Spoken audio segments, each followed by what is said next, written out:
वो लेडी वहां जमीन पर बैठकर जोर जोर से रोने लगी, पर अहान को इस बात से कोई फर्क नहीं पड़ रहा था। शनाए के साथ ऐसा करने के लिए तुम्हें जो सजा भुगतनी है वो भुगतनी ही पड़ेगी। जैसे तुमने मेरी बीवी को मारा, अब वैसे ही तुम इस औरत को मारोगी। सर, नहीं सर, प्लीज। जब दिव्या के पास कोई ऑप्शन नहीं बचा था, तब वो मान गई। वो उस अमीर लेडी की तरफ गई और उस पे हाथ उठाने ही वाली थी कि उसने उतने में दिव्या को धक्का दिया और दोनों में झड़प शुरू हो गई। खुद को बचाने जब दोनों इधर उधर भागने लगी तो उनका पैर स्लिप हुआ और हाथ पर जोर से चोट लग गई। तभी शनाया ने अपनी आंखें खोली। आहान, मुझे बहुत दर्द हो रहा है आहान। इट्स ओके, इट्स ओके, मैं अभी तुम्हें हॉस्पिटल लेकर जाता हूँ, सब ठीक हो जाएगा शनाया। फिर उसने शनाया की उठने में मदद की और वहां से जाने के लिए तैयार हुआ।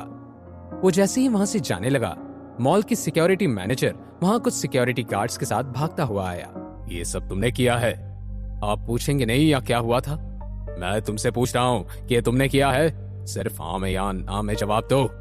हाँ, ये सब इसी ने किया है, उसे पकड़ो और मार दो।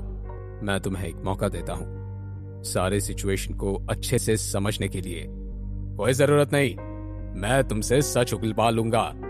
कुछ सिक्योरिटी गार्ड्स आहान की तरफ जैसे ही भागे, आहान ने अपनी मार्शल आर्ट स्किल्स की वजह से कुछ सेकंड्स में ही उन्हें जमीन पर गिरा दिया था। अब भी मुझसे सच उगलवाना है? You stupid person, तुम्हारे ये गार्ड्स एक आदमी को पकड़ नहीं पाए और खुद ही जमीन पर लाशों की तरह पड़े हैं। Shut up! तुम्हारी इतनी हिम्मत कि तुमने मुझे शट अप बोला? अभी बताती हूँ तुम्हें।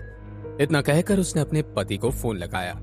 राकेश, ये मॉल में मुझे कुछ लोग मारना चाहते हैं, तुम जल्दी आ जाओ। तभी आहान ने अपना फोन निकाला और अस्मिता को कॉल किया। जल्दी यहाँ पहुंचो। अस्मिता ने कुछ कंपनी एग्जीक्यूटिव को कॉल किया और उन्हें आहान के बारे में कॉल पे बताया। सब मॉल की तरफ रवाना हुए। सोनिया डार्लिंग, ये तुम्हारे साथ किसने किया?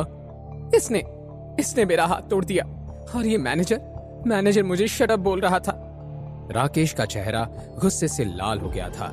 सर, प्लीज मुझे माफ कर दीजिए सर, मैंने कुछ भी जानबूझकर नहीं किया। मेरा नाम राकेश मित्तल है, कभी भी भूलना मत। Rakesh Mittal dragon tiger society का हेड है।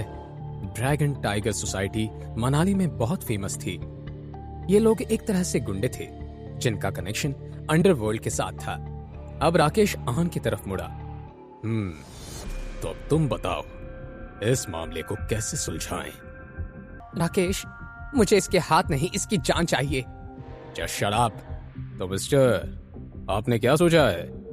अगर यह आपके लिए पॉसिबल नहीं है तो मैं अपने हाथों से कर देता हूँ। आहान के चेहरे पर मुस्कान आई और उसने अपनी गर्दन हिलाते हुए कहा, मुझे लगता है तुम्हारी पत्नी का सुझाव अच्छा है।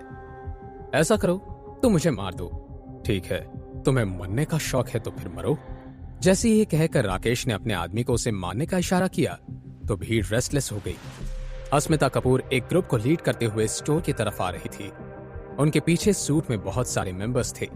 ये सभी ड्रैगन टाइगर सोसाइटी के मेंबर्स और हेड थे।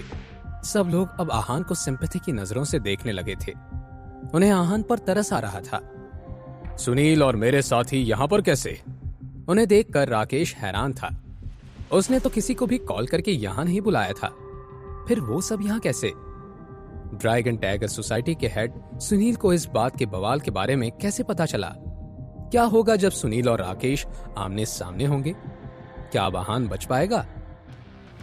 जानने के लिए देखिए अगला एपिसोड सिर्फ पॉकेट एफएम के YouTube चैनल पर, और सीक्रेट अमीरजादा के सारे एपिसोड्स को सुनने के लिए डिस्क्रिप्शन में दी हुई लिंक से डाउनलोड कीजिए पॉकेट एफएम ऐप।